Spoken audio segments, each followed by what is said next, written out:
검찰이 문재인 전 대통령 사위 특혜 채용 의혹 수사를 두고 이번 압수수색 영장에 문재인 전 대통령을 뇌물수수 혐의 피의자로 적시했습니다. 야당에서는 검찰이 모욕수규식 수사를 하고 있다며 반발하고 있는 상황인데 검찰 수사에 관해서 과연 어떤 점을 문제 삼고 있는 것인지 관련해서 더불어민주당 윤건영 의원과 이야기 나눠보도록 하겠습니다. 의원님 안녕하세요. 네, 구로울의 윤건영입니다. 자, 의원님 압수수색 영장에 네. 문재인 전 대통령을 뇌물수수의 피의자라고 적시를 했습니다. 그러면 네. 검찰 입장에서 현재 단계에서 혐의점을 두고 있다는 건데 네. 의원님이 제기하고 계시는 검찰 수사의 문제점의 핵심은 뭡니까? 없는 죄를 만든다는 거예요? 아니면 죄가 있는지 없는지 수사해 봐야 하지만 지금 이 타이밍에서 이렇게 하는 거는 정치적 의도가 있다 이런 얘기입니까? 답을 다 말씀하셨는데요. 없는 죄를 만들고 있고 한마디로 문재인 전 정권에 대한 탄압이라고 생각을 합니다. 문재인 대통령에 대한 일종의 모욕 주기, 망신 주기를 하고 있는 거고요.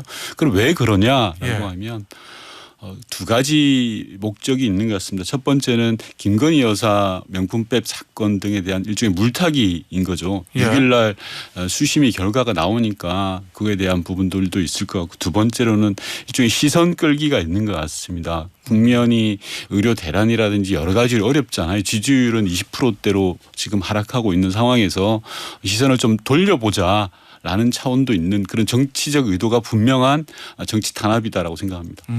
그런데 이제 검찰이 밝힌 내용들 지금 언론 보도를 통해서 나온 거 보면 이 사위인 서모 씨가 아무런 경력이 없는데 타이 이스타젯에 취업이 됐고 그 부분을 통해서 문재인 전 대통령 부부가 생활비를 부담하는 어떤 일종의 채무 부담을 덜었으니 그러니 문재인 전 대통령이 직접 중진공 이사장으로 이상직 전 의원을 내정한 거에 대한 대가로 뇌물을 받은 것으로 볼 수 있지 않냐. 이게 이제 검찰의 어떤 생각과 논리거든요. 그 부분에 대해서는 어떤 생각 가지고 계세요?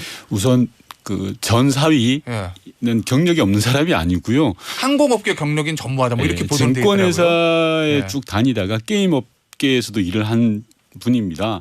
그리고 타이이스타젯이라는 그 회사가 항공회사가 아닙니다. 정확하게는 타이에서 비행기 표를 파는 직원이 4명 정도 되는 아주 작은 회사예요. 4-5명 정도 되는 작은 회사이고 그러니까 특별하게 여행 경험이 필요치 않은 회사라는 거고요. 두 번째는 생활비를 대줬다라는 것도 저는 검찰에서 흘린 근거 없는 낭설이라고 생각합니다. 왜냐하면 그럼 문재인 전 대통령이 다혜 씨 부부에게 이 취업 전에 생활비를 대줬다는 것도 사실이 아니다? 네. 아, 그래요? 왜냐하면 조금 전에 말씀드렸다시피 전 사위는 독립적인 생계를 갖고 나고 회사에 계속 다녔어요. 타이 이스타젯에 취업하기 몇 달 전까지 불과 서너 달 전까지도 회사를 계속 다녔던 분이에요. 따로 살고 있고. 그러니까 이것도 근거가 없는 거고요. 이게 아마 검찰에서는 일종의 경제 공동체다라는 주장을 하려고 하는 것 같아요. 근데 진짜 경제 공동체는 윤석열 대통령과 그 장모분이 진짜 경제 공동체죠. 양평에 축구장만한 땅을 수백 평을 가지고 있으면서 그 옆으로 고속도로를 내는 게 경제 공동체지. 이런 아니 노동의 대가로 월급 받은 걸 사위가 월급 받은 걸 어떻게 장인이 책임지라고 하는 그런 경제 공동체가 있는지 잘 모르겠고요. 이상직 의원이 중진공으로 임명될 때 상황을 보면 이상직 전 의원은 당시 전직 국회의원이었습니다. 그리고 이스타항공을 설립했던 사람이고요. 당시까지만 하더라도 이스타항공이 표면적으로는 저희가 확인할 때는 그렇게 문제가 있는 회사가 아니었던 그런 상황이거든요. 최근에서 여러 문제가 불거졌지만 그래서 이상직 의원을 중소벤처기업부 장관 후보로 추천도 했던 그런 상황이었어요. 그래서 공기업 이사장으로 가는 거에 대해서 그렇게 다른 시선이 있었던 건 아닌 걸로 압니다. 의원님, 중진공 이사장 내정의 대가로 그렇게 사위를 타이에 취직을 시키고 이주까지 도왔다. 이게 이제 검찰이 얘기하는 대가성이잖아요. 근데 거기서 한 가지 논리적으로 말이 안 되는 게요. 중진공 이사장 임명이 훨씬 빠릅니다. 시간 한 4개월 정도 빠른 걸로 알고 있어요. 그러니까 논리적으로 말이 맞지도 않죠. 중진공 이사장 임명되고 취업을 시켰다는 건데요. 그런데 의원님 대가성 따지기 전에 기본적으로 이제 문재인 전 대통령이 어떤 이득을 얻은 그런 측면에 입증이 돼야 되는데 앞서 말씀하시는 거 보면 검찰의 얘기는 딸 부부에게 생활비 대주던 것을 안 대줬기 때문에 이득을 얻은 거다. 이 논리거든요. 그런데 아예 생활비 대준 것이 없다. 그럼 그 검찰의 기본적인 사실관계 자체가 틀렸단 저는 말씀이신 잘못됐다고 거죠? 생각합니다. 그래요? 예. 그러니까 결혼해서 장성해서 결혼한 딸과 사이에 대해서 예. 용돈을 줄 수는 있겠죠. 예. 예를 들어서 그렇지 예. 않습니까? 이래 저렇게 그거야 출가한 딸이나 예. 사위가 오면.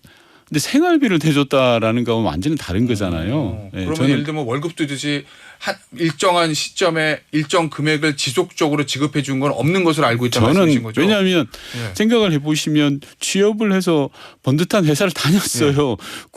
국내 굴지의 증권회사를 다니고 작지만 알찬 예. 게임 업체를 다녔던 예. 분이에요. 불과 몇 달 전까지. 그 부분은 의원님의 생각이십니까? 아니면 문재인 전 대통령을 통해서 확인을 하신 내용입니까? 대통령을 통해서 확인하지는 않았지만 제가 아는 상식선에서 그리고 제가 확인한 정보 내에서 그렇다는 말씀입니다. 의원님이 확인하신 정보 내에서? 네. 아니 왜냐하면 검찰이 문재인 전 대통령하고 김정중 여사에 대한 계좌 압수수색에 들어갔다라는 보도가 있어서 만약에 그 계좌를 봤으면 실제로 돈이 나갔는지 안 나갔는지 사실관계는 검찰이 파악하고 있을 것 같아서 검찰은 제가. 지금 언론 플레이에 집중하고 있는 것 같습니다. 아주 대표적인 예가 최근에 문재인 전 대통령 딸이 다혜 씨 압수수색을 하는데요.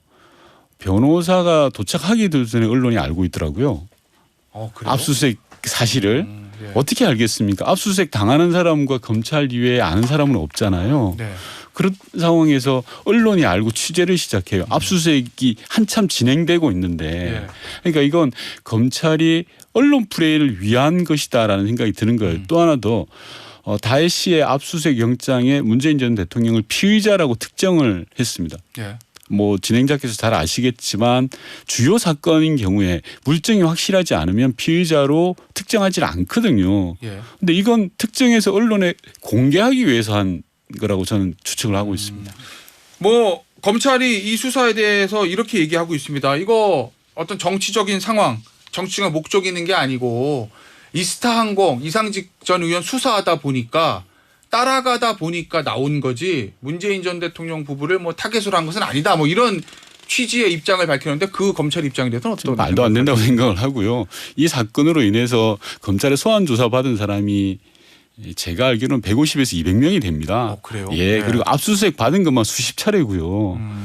검찰의 수사 행태는 제가 좀 이따 말씀드리겠지만 정말 과도하다라고 싶고요.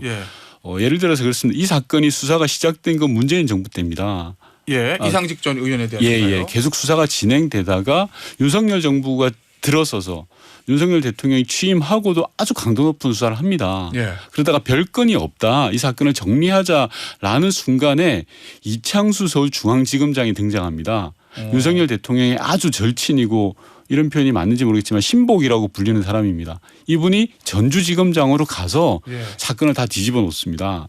제가 조금 전에 말씀드린 것처럼 150에서 200명을 소환 조사하고 수십 군데를 압수수색하고. 그럼 그 전까지는 그 정도의 강도 높은 수사가 아니었는데 할 게 없던 거죠 이게. 대검 대변인을 윤석열 총장 시절에 지냈던 이창수 현 중앙지검장이 전주지검장 가면서 불러줬다.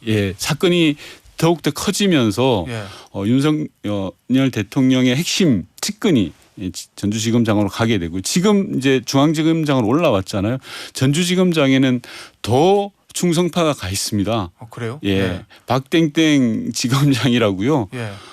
대검에서 아주 윤석열 대통령을 하시던 분이 지금 전주지검장으로 가 있거든요. 이런 누가 이 사건을 수사하느냐를 봐도 분명한 정치 탄압으로 보여지는 겁니다. 그럼 당시에 이창수 현 중앙지검장을 전주지검장 보낼 때부터 속된 말로 문재인 전 대통령을 탈탈 털기 위해서 윤석열 대통령과 그 주변에서 마음을 먹고 들어가고 이런 취지예요. 그러지 않고서는 해석이 잘 안 됩니다.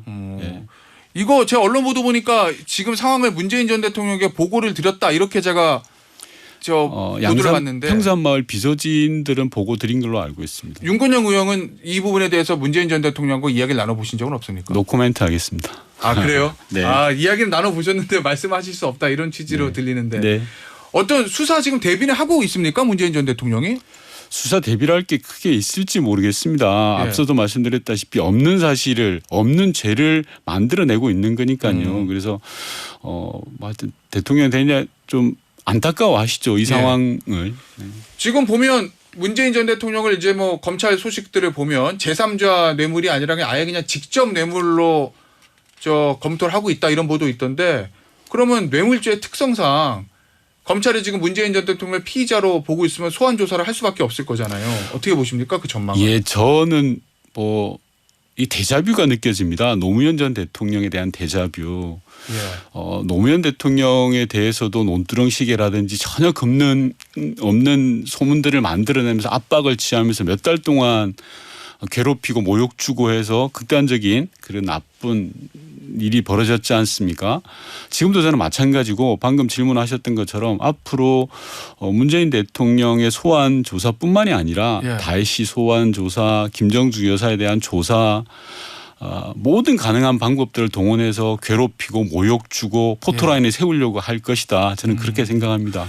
자, 데자뷰입니다. 예. 자, 그래서 어쨌든 현실적으로 문재인 전 대통령을 피의자로 소환한다고 하면 뭐 김정숙 여사를 비롯해서 어떻게 대응하실 생각이세요? 거기 소환 조사에 응하실 거로 알고 계십니까? 아니면은 불응할 것으로 보고 계십니까? 가정에 대한 답변은 저는 옳지 않고요. 예. 앞서도 말씀드렸다시피 이건 명백한 정치 탄압이기 때문에 잘못된 정치 탄압에 대해서 규정하고 싸워나가는 게 우선이라고 생각합니다. 다시는 노무현 전 대통령과 같은 일을 당하지 않겠다라는 게 저의 생각인 것 같고요. 그렇습니다.